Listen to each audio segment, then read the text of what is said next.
So the next thing is to glaze these pots. Because it's a bunch of people who don't really know anything about ceramics, normally you'd have a huge vat of glaze, you'd fill the pot, you'd hold the pot with as few fingers as possible, you put it into the vat, let it fill up with glaze, and then pull it out with glaze all over the outside as well, and that's your glazing done. But it takes a little bit of skill to do that. And also, because we're working in our garage, basically, we didn't have vast pots of anything. We had quite small pots of things. So we poured the glaze into the insides. We brushed the glazes on the outside, and we then cleaned off the bottoms with a sponge. Brushing the glaze on the outside also meant that you didn't get too much glaze on the bottom, so that wasn't such a huge job. So here you can see us in our garage. You can see pots of paint, storage space, pots of paint at the back, but you can also see some of the molds drying there that have been used.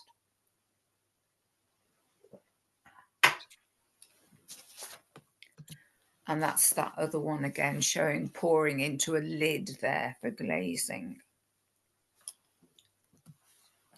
So then they have their second firing. And this is a higher temperature. I think it was about 12. No, that's wrong. Not 1250. That's a stoneware firing. 1000. Oh, maybe. I can't remember. It's the honest thing. It's such a long time ago. I don't remember. The kiln on the right is a stock photo, but just to show you what my kiln looked like. The glaze, basically, it melts on the pot and then solidifies as the kiln cools. Now we can only get 7 pots. Now we can get 7 pots on a shelf because they've shrunk, because they're smaller. But now they cannot touch, so I can't put them loose in the bottom of the kiln anymore, just in case there's a drip of glaze. You don't want to damage the bottom of your kiln. So we had to have 3 shelves. Unfortunately, because of the shrinkage, we could get 3 shelves worth still in the kiln.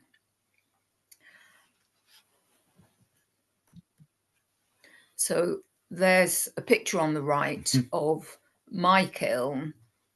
Again, stock photos on the left, but that's just showing the top layer of pots being fired. There's something I was going to say about ramping.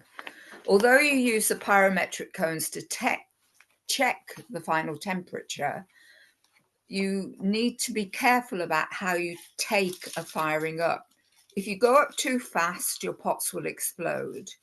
If you go down too slow, your pots will dunt, which basically means they crack.